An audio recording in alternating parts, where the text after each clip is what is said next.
स्वतंत्रता के बाद ही बता रहा हूँ, स्वतंत्रता के बाद भी आज जो है 70 साल हो गया। संविधान बना है, बाबा साहब अम्बेडकर ने संविधान दिया है, समता, समानता, बंधुत्व, भाईचारा का।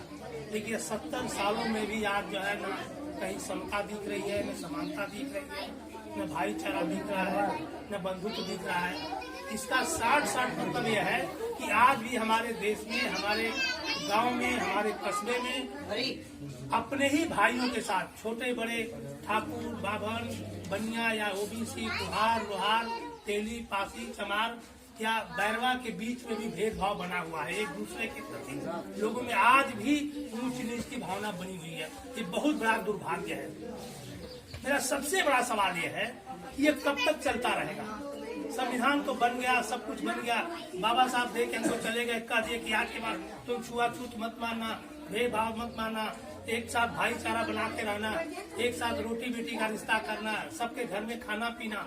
अभी मुझे भाई साहब से पता चला है हमारे यहाँ क्या होता है कि यादव, कुर्मी, कोयरी, चाहे बड़े ठाकुर साहब लोग दूसरों के घर में जाके खाना खा लेंगे, अछूत के घर में जाके खाना खा लेंगे, लेकिन अपने किचन में खाना नहीं खिलाते हैं। लेकिन यहाँ बता रहे हैं कि नहीं, हम लोग जो है अपने उनके घर में नहीं खाना खाते हैं, वो हमारे घर में खाना खा लेते हैं। ये किस तरह का अलग अलग तरीका है। तो मेरा सबसे बड़ा दुर्भाग्य इस देश का है, हम लोग का भी है। हम लोग पढ़ के डॉक्टर बन रहे हैं, इंजीनियर बन रहे हैं, वैज्ञानिक बन रहे हैं, हमारे लोग बन रहे हैं, हमारे भाई बन रहे हैं, फिर भी मानसिकता से नहीं निकल रहे हैं। हम औरतों से भी कहना चाहते हैं, हमारे भाई पढ़े लिखे लोग हैं, बुजुर्ग लोग हैं, कि आप कब तक नीच बने रहोगे, ब्राह्मण से नीच कब तक बने रहोगे। ब्राह्मण से नीच बने हो कि नहीं बने हो, बने हो कि नहीं बने हो, ब्राह्मण से नीच हो कि नहीं हो। मैं सबसे पूछना चाहता हूँ, बहनों से पूछना, माताओं से भी, ब्राह्मणों से नीच आप हो कि नहीं हो ना। ये व्यवहार में है, प्रचार में है, ये नहीं कर सकते। लेकिन ये कब तक हम बने रहेंगे, कब तक। इसका कोई तो समय लिमिट होना चाहिए। हमारा दादा परदादा भी नीच बना रहा, हमारा बाप भी नीच बना रहा, हम भी नीच बने, क्या हमारा बेटा भी नीच बनेगा। कि हमारे लिए दुर्भाग्य नहीं कि हम अपने बेटों को क्या देके जा रहे हैं। कोई कलेक्टर हो रहा है, कोई डीएम हो रहा है, कोई एसपी हो रहा है, इसके बाद वो उसको सब लोग मान सम्मान दे रहे हैं, इज्जत दे रहे हैं, लेकिन जब गांव में आता है तो फिर वही नीचता की भावना लेके आता है। तो कब तक चलता रहेगा। मैं आप लोगों से यही रिक्वेस्ट कर रहा हूँ कि आज के बाद आप लोग इस मानसिकता से निकलिए, अपने दिमाग को निकाल दीजिए कि हम ब्राह्मण से, क्षत्रिय से, वैश्य से, चाहे यादव कुर्मी से भी, जो भी अपने आप को ऊंच और नीच समझता है वो इंसान है ही नहीं, वो जानवर की प्रवृत्ति का इंसान है। कभी भी अपने में भाई भतीजा, अपने समाज में ऊंच नीच की भावना रखना अपराध है, कतई नहीं इसको मानना चाहिए। आप अगर किसी और को मानते हैं तब भी अपराधी हैं, अगर किसी को उच्च मानते हैं तब भी अपराधी हैं। तो आज के बाद मान लीजिए कि आप जो है किसी भी तरह से ब्राह्मण से नीच नहीं है। हम लोग ब्राह्मण, क्षत्रिय, वैश्य और शूद्र 4 भागों में बांटा गया है। ब्राह्मण, क्षत्रिय, वैश्य अपना एक वर्ग बना लिया, उन्होंने मिलजुल के सब सरल हो गए। जाति में शादी ब्याह सब एक दूसरे से कर रहे हैं, उनमें कोई भेदभाव नहीं है। और वो 15% हो करके हम 85% जो शूद्र समाज है उस पर गुलाम बना के हमें राज कर रहे हैं, हमें गुमराह कर रहे हैं। ये हम लोगों को बहुत जरूरी सोचना है। इसलिए आज के बाद आप तय कर लीजिए कि हम किसी भी तरह से, किसी भी इंसान से हम नीच नहीं है, हम ब्राह्मण से उच्च है। जब कभी आपके गांव में, आपके दरवाजे पर कभी आए तो आप पूछिए प्यार से, पंडित जी आप उच्च कैसे हो, मैं नीच कैसे हूँ, आज हमको बता के जाओ। कथा बाद में बताना, रामायण बाद में बताना, भागवत बाद में बताना, पहले ये बता दो कि आप उच्च कैसे हो गए और हम नीच कैसे हो गए। ये सबको पूछना है, सबको पूछना है ब्राह्मण से। अगर जब तक नहीं बताता है आप उसको दाना पानी कुछ मत दीजिए। ये सवाल बहुत जबरदस्त है, नहीं तो आप भी नीच कहे जाओगे, नीच कहे जाओगे, अपराधी कहे बाद में आपको बैठूंगा, तो आपका अपराध होगा ये। इसलिए हम लोगों ने एक मिशन भी चलाया, हम तो पूरे देश में घूम रहा हूँ, एक मिशन चला रखा है हम लोगों ने कि हम जो है ब्राह्मण से नीच नहीं। आपको बता दूं कैसे नीच नहीं है। बच्चों, हमारे बाप दादा परदादा खेती करके गाय गोरु भैंस का दूध पैदा करके, कोई लोहारी करके, कोई कुहारी करके, कोई बर्तन बना करके, कोई कपड़े बना करके, सब कुछ करके देश और समाज की सेवा किया है। खून पसीना बहाया है। हम कौन बनाया है? हमारे बाप दादा परदादा सब चीज बनाया है। आज जो भी देख रहे हैं आप ना इस पृथ्वी पर, ये किसकी देन है? कौन बनाया है? आपके बाप दादा परदादा ने बनाया है। ब्राह्मण ने क्या किया है? सिर्फ ढोंग और पाखंड करके बेवकूफ बनाया है। आप बताइए उसका कोई योगदान है? कोई चीज पैदा किया है बुद्धि से अपने? सुई से लेकर अंतरिक्ष तक का जितना भी चीज खोज हुई है, ये गाड़ी कलम दवा जो भी आपके सामने है, क्या ब्राह्मण का योगदान है? ये भिखमंगे को, हम ढोंगी पाखंडी को जो हमें मूर्ख बना करके उच्च बना हुआ है, आज भी हम उसको पलगी कर रहे हैं, उसको हम पैर छू रहे हैं, तो अपराधी तो क्या है? हमारे बाप दादाओं का दुश्मन रहा है। आप सोचिए कि 100, 200, 300 साल पहले कोई बाभन गोबर फेंकता रहा होगा? बाभन कोई गोबर फेंकता था 200, 300 साल पहले? लेकिन उसके पंडोहे में दूध की नदी बहती थी। कहाँ से बहती थी? कोई गुजर और यादव देता था तभी तो उसके पंडोहे में बहती थी। तो कितना बड़ा झूठ बोल के हम लोगों को बेवकूफ बना के भाग्य और भगवान, हमें नीच और ऊंच जो है पंडित ने बनाया है, ब्राह्मण ने बनाया है, भाग्य और भगवान ने नहीं बनाया है। पुनर्जन्म कुछ नहीं होता है, पिछला जन्म कुछ नहीं होता है। हमको इसी जन्म में सुख और दुख, इसी जन्म में स्वर्ग और नरक सब इसी जिंदगी में भोगना है। आप लोग भूल जाइए कि हमारे पूर्व के पिछले जन्म का कर्म फल है। ये आपको बेवकूफ बना करके रखा गया है और हम आज तक बेवकूफ बनते चले आ रहे हैं। ये जितने तीज है, त्योहार है, भगवान है, पूजा है, पाठ है, सब उनकी दुकानें हैं। आप किसी भी पूजा पाठ में पैसा मत दीजिए, कुछ नहीं होगा। एक मंदिर में पैसा मत दीजिए, कुछ नहीं, भगवान भाग जाएगा और पुजारी भाग जाएगा, कोई नहीं दिखेगा। पैसा देने से भगवान भी है और पुजारी भी है। तो सबसे बड़ा दुर्भाग्य है, आप लोगों को तय कर लेना है कि आज के बाद आप कोई भी इस गांव का ये मत समझे कि हम ब्राह्मण से नीचे, आप कहिए कि हम ब्राह्मण से उच्च है, क्योंकि हमने देश और समाज की सेवा किया है। यहाँ तक कि ब्राह्मण का पेट भी आपके बाप दादा ने पाला है, तभी वह जिंदा है। नहीं पाला तो मर गया होता। कोई अन्न पैदा कर सकता था, खाट बना सकता था, कुदाल बना सकता था ब्राह्मण, जूता चप्पल बना सकता था, कपड़ा बना सकता था ब्राह्मण, तो कैसे जिया वो, कैसे उच्च बन गया? हमने सब दिया उसको, हमारे फल से, हमारी मेहनत से, हमारी मजदूरी से, हमारे बाप दादा के खून के पसीने से आज ब्राह्मण उच्च बना है। हमें बेवकूफ बना रहा है और हम बेवकूफ बनते जा रहे हैं। अब ये आज के बाद नहीं चलेगा। क्या भाई आप बच्चे, आज के बाद ब्राह्मण को पलगी मत करना, पैर मत छूना। ये बहुत बड़ा पाप है। एक गाय मारने के बराबर पाप होगा अगर ब्राह्मण को पलगी किया तो। हमने किताब में लिखा है ब्राह्मण को पलगी करना पाप है। चैलेंज कर दे कोई, हम तो नहीं करते। एक चीज और बता दूं, माता बहने यहाँ पर है, कितना ढकोसला, कितना बुरा मत मानिए। यहाँ शिव का मंदिर है ना, क्या पूजा करती है? शिवलिंग। देखिए समझने की बात है, थोड़ा सा मैं खुल के नहीं बोलूंगा, बच्चे यहाँ, ये शिवलिंग है और ये जो है पार्वती है, और जो पानी टपकता ऊपर से, आप समझ सकते हैं क्या है। इस स्थिति को हम लोग पूजा करते हैं। सोचिए, सृष्टि की रचना, जैसे बच्चे पैदा होते हैं ना, वही चीज वहाँ दर्शाया गया है और हम उसकी पूजा, हमारे बाप हम लोग को पता ही नहीं है। शिवलिंग, अरे लिंग क्या पूजा लिंग? आप यही नहीं सुनेंगे शिवलिंग को कामाख्या माई तक जब लड़की जवान होती है, मासिक होता है, ले आकर हम नंगा के बैठा के पूजा कराते हैं। सारे कहते हैं कि आपको अच्छा बच्चा पैदा होगा, सुंदर होगा, आप शिव की भक्ति से मिलेगा। क्या क्या पागलपन करा रहे हैं हमारे माँ बहनों बेटियों से। तो ये सब रोकना पड़ेगा। पहले हमारे पढ़े लिखे लोग नहीं थे, हमारे बाप दादा अनपढ़ थे, इसलिए हम कुछ भी मान लेते थे, कुछ भी चल देता था, जो कह दिया ब्राह्मण मान लिया। लेकिन अब जो है ब्राह्मण के हर चीज को नकारना है। जब उसको नकार देंगे तो मंदिर को नकार देंगे, उसको नकार देंगे शादी विवाह नकार देंगी, सब चीज नकारना। जो उसने कहा है हमारे को गुलाम बनाने के लिए किया है, अपने को हलवा पूरी खाने के लिए, पेट फुलाने के लिए हमें कमजोर बना के रखा है। तो आज के बाद इस गांव में मैं आप लोगों को वचन लेना होगा कि कोई भी ब्राह्मण को पलगी नहीं करेगा, पैर नहीं छुएगा। ये आप लोग को तय करना है और ये भी तय करना है कि हम ब्राह्मण से उच्च हैं। जानते उच्च क्यों है? हम उच्च क्यों बताइए? इसलिए कि हमारे बाप दादा परिश्रम करके खून पसीना बना के पूरे देश, एक और खलिहान किससे हुआ है? हमारे बाप दादा की वजह से। ये बिल्डिंग किसकी वजह से बनी है? हमारे बाप दादा की वजह से बनी है। वो ब्राह्मण क्या किया है उसको उच्च मानते हो? बेवकूफ बनाया हमें, मूर्ख बनाया हमें, नीच कहा, दुष्ट कहा, पापी कहा और छूत कहा। और उसी पापी को हम लोग से जाके पैर छू रहे हैं। अपराधी तो क्या है, आप जो भोग रहे हो इसी के कारण है।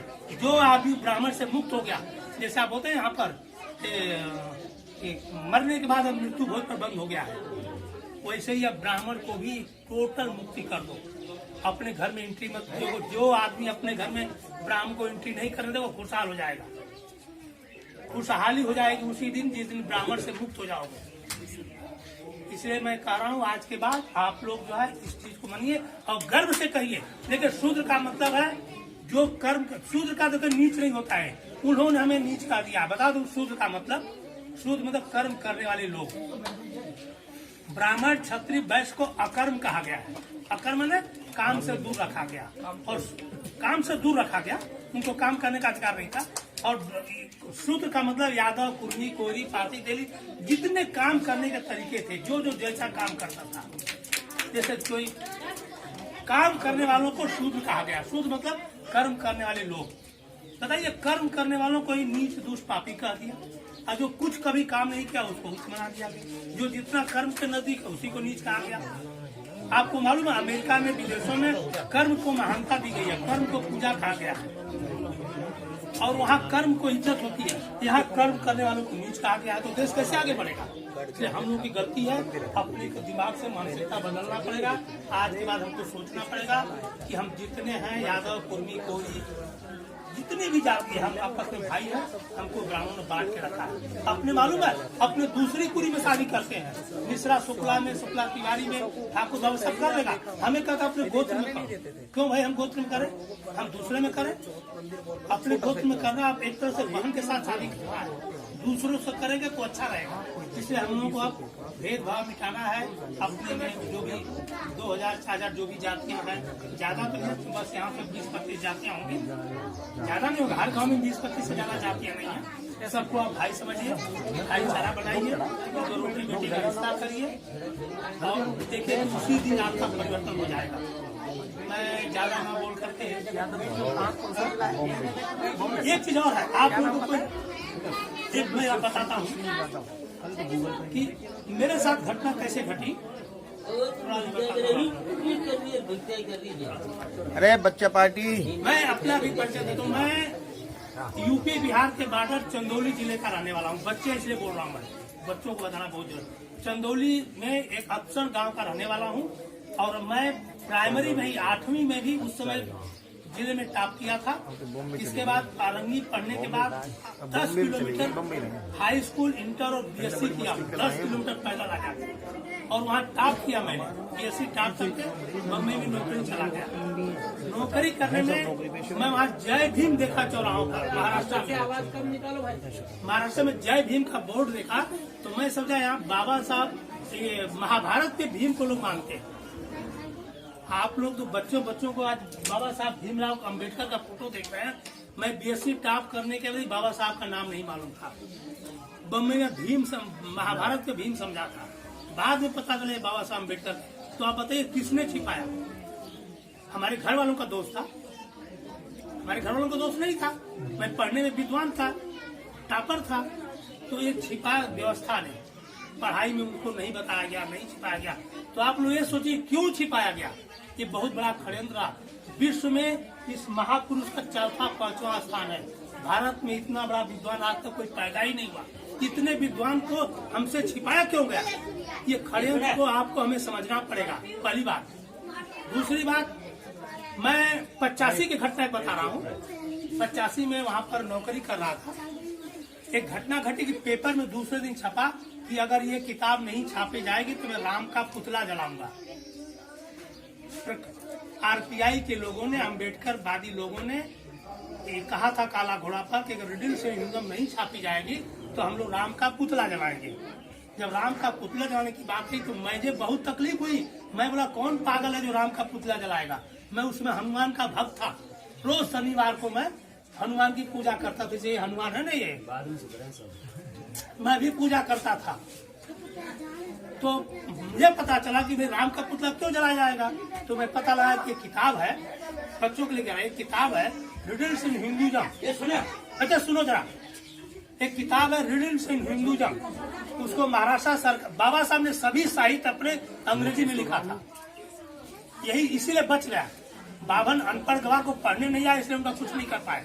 अगर वही मराठी में हिंदी में लिखे होते तो जिंदा नहीं छोड़ते।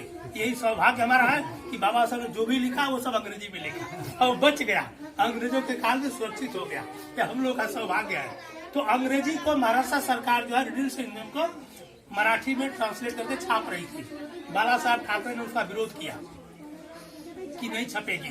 तो उसी के विरोध में काला घोड़ा पर अम्बेडकर बाजू ने मोर्चा निकाला और कहा कि हम राम का पुतला जलाएंगे। तो हमें वो किताब मिली चोरी से पढ़ने को, रीडिंग से 85 की बात कर रहा हूँ, 1985, आज की बात 1985 की बात कर रहा हूँ। तो किताब को पढ़ा, जब 2-3 बार पढ़ा तो मंथन किया। उस मंथन के बाद क्या किया, अपने घर में हनुमान का मंदिर रखा था उसको लेकर कचरे में फेंक आया। तब से भगवान के नाम से हमें मुक्ति मिल गई। और आज तक बता रहा हूँ कि सबको जाके कहता हूँ कि भगवान की पूजा मत करो, ये बेवकूफ है, हमें बेवकूफ बनाता है। किसी भी देवी देवता कुछ नहीं है, कोई तीज त्योहार नहीं है, कोई करवा चौथ नहीं है, ये सब ब्राह्मणों की दुकान है। उसके बाद से मैंने कहा, आपको भी कह रहा हूँ, आज जाओ घर पर बच्चों, सोचो, रात भर चिंता करो, रात भर मत सो, एक दिन यही चिंतन में रहो कि हमें भगवान क्यों चाहिए। आज रात को सोना नहीं है, सोचना है कि हमें भगवान क्यों चाहिए। फिर कहो नहीं चाहिए, नहीं चाहिए, फिर कहो क्या बिगाड़ लेगा, क्या बिगड़ जाएगा। कुछ नहीं बिगाड़ सकता हमारा भगवान। और देखो आपको ताकत मिल जाएगी और उसी दिन अपनी पढ़ाई पर भरोसा हो जाएगा, 100% काम पर भरोसा हो जाएगा। जो बैसाखी होता लंगड़ी का ना, ये भगवान लंगड़ी की बैसाखी है, उसको उठा के फेंक दो, आत्मबल मिलेगा। देखो मैं 70 साल पूरा हो गया है, भगवानों को गरियाता हूँ, दुखकाता हूँ, लतियाता हूँ, सबको मना करता हूँ, आज तक कुछ नहीं बिगाड़ सका है। अभी तक अस्पताल नहीं गया हूँ। इसलिए कह रहा हूँ अगर मुक्ति पाना है, खुशहाल जिंदगी होना है तो भगवान से मुक्ति पाओ, ब्राह्मण से मुक्ति पाओ। 2 से मुक्ति पा गए ना तो आप खुशहाल हो जाओगे। जो भी काम करोगे फल मिलेगा, लेकिन ईमानदारी से करो। जो भी काम करो ईमानदारी से करो। मैं देखा हूँ खेती बाड़ी में आपस में भी लोग बेईमानी करते हैं, भाई भाई के साथ, इसके साथ, कहीं भी ये सब पाप है, अत्याचार है। थोड़ा बर्दाश्त कर लो अपने में, वो ठीक है। भाई भतीजावाद में जो घटता है थोड़ा बहुत ना, उसे जो बर्दाश्त करेगा वही आगे बढ़ेगा। और जो लूटेगा वो कभी भी देखो कर्मों का फल है। कोई ताकत है जो पूरे ब्रह्मांड को चला रही है और देख भी रही है। ईश्वर है, कौन है जानते हैं? जो पूरे ब्रह्मांड को चला रहा है। बच्चे जानते हो ना, सूर्य चंद्रमा और पृथ्वी के चलने से दिन और रात बनते हैं। सूर्य ग्रहण चंद्र उनके परिक्रमा से बनता है। कोई इसमें भगवान नहीं है। अगर सूर्य चंद्रमा पृथ्वी घूमना 1 सेकंड बंद कर दे तो कोई नहीं बचेगा, भगवान भी नहीं बचेंगे। इसलिए एक ताकत वो है। फोटो में भगवान नहीं है, देवी देवता में भगवान नहीं है। यहाँ जो देखो यहाँ भगवान नहीं है। मैं तो चाहूँगा बच्चे आज जा करके सब पर लौटते हुए, पैर रगड़ते हुए निकल जाए, तब उनको आत्मविश्वास बढ़ेगा। मैं ज्यादा न बोल करके मैं यही पर सभी को देखिए इतना जरूर कहूँगा भाई, आज आप लोग, आपको ही बोल रहा हूँ, ब्राह्मण को कलंकित नहीं करना है और उसे पूछना है कि पंडित जी, अरे उस 10 साल के बच्चे को हमारा लोग जाके पैर छू लेते हैं, ये अपराध नहीं है? ये अपराध को छोड़ना है, हाथ को नहीं जोड़ना है। और उसे अगर मान लो कहता है तो पूछ दो कि पंडित जी हमारे बाप दादा भी आपको पैर छूते थे, ये कब तक चलता रहेगा? हम अपने बेटे से भी छुआएंगे आपको? हमारा बेटा नहीं छुएगा। तो आज से प्रतिज्ञा कर लो कि हम लोग आज के बाद किसी भी तरह से ब्राह्मण को पालो भी नहीं बोलेंगे, उसको इज्जत भी नहीं देंगे। हाँ, बुजुर्ग है तो कोई बात नहीं, बुजुर्ग है तो कोई बात नहीं, नमस्ते नमस्ते, लेकिन आशीर्वाद नहीं लेना है। आशीर्वाद ब्राह्मणों का कलंक है। वो कहता है जुग जुग जियो, फलो फूलो, आबाद रहो, पुत्रवती भवो। कहाँ मिलता है बताइए? कभी मिलता है किसी को? हजारों साल से लोग बाप दादा ब्राह्मण का आशीर्वाद लेते आ गया, आज तक क्या मिला? कंगाल ही मिला ना। अब ब्राह्मण किसी से आशीर्वाद लेता है? ब्राह्मण किसी से आशीर्वाद लेता है? वो कैसे खुशहाल है? तो आप भी आशीर्वाद मत लो। ब्राह्मण का आशीर्वाद पाप है, कभी उनसे आशीर्वाद, शादी विवाह भी उनसे मत कराओ, टोटल बाइकाट। देखो आपके जिंदगी में परिवर्तन आ जाएगा। यही कहते मैं सभी को शुक्रिया, धन्यवाद, जय हिंद।